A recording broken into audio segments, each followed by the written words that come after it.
So ఇలా మీరు మొత్తం ఇదంతా కూడా అబ్జార్బ్ చేస్తుంది. ఇది కొంచెం ఇంకా వేస్తే ఇది ఎక్కువ వేసేసారనుకోండి అంత కింద లీక్ అయిపోతుంది. సో ఇది మెల్లగా లోపలికి వెళ్తుంది అన్నమాట ప్యాక్.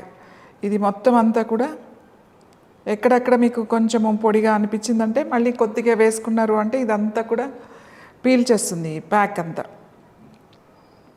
సో ఇది ఇప్పుడు ఏం చేయాలంటే ఈ ప్లాస్టిక్ పేపర్ కూడా కింద పెట్టుకుంటాం కదా, దాన్ని ఇది ఇలా తీసుకుని మీకు ఎక్కడ ప్రాబ్లం ఉందో ఈ ప్యాక్, మీకు సపోజ్ బ్రెస్ట్ మీద లమ్స్ ఉన్నాయనుకోండి, ఇది ఇలా బ్రెస్ట్ మీద వేసేసేయండి. సో పెద్దగా కావాలి నాకు చుట్టూ కావాలంటే ఇంకా పెద్దది కట్ చేసుకోండి.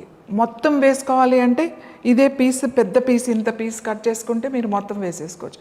లేదు ఓన్లీ ఒక బ్రెస్ట్ మీదే ఉంది లంప్, ఒక బ్రెస్ట్ మీదే వేసుకోవాలి అంటే ఆ బ్రెస్ట్ మీద వేసుకోవచ్చు. లేదు ఇక్కడ ఏదైనా లమ్స్ ట్యూమర్ ఉండొచ్చు, లేకపోతే లివర్ మీద ట్యూమర్ ఉంది. సో ఇప్పుడు రైట్ సైడ్ బాడీ కదా మనకి ఇక్కడ రిబ్స్ ఇక్కడ ఉంటుందన్నమాట, మనకి ఈ రిబ్స్ కింద ఇక్కడ ఉంటుంది లివర్, కాబట్టి మీరు రైట్ సైడ్ ఇక్కడ వేసేసుకోవాలి ప్యాక్.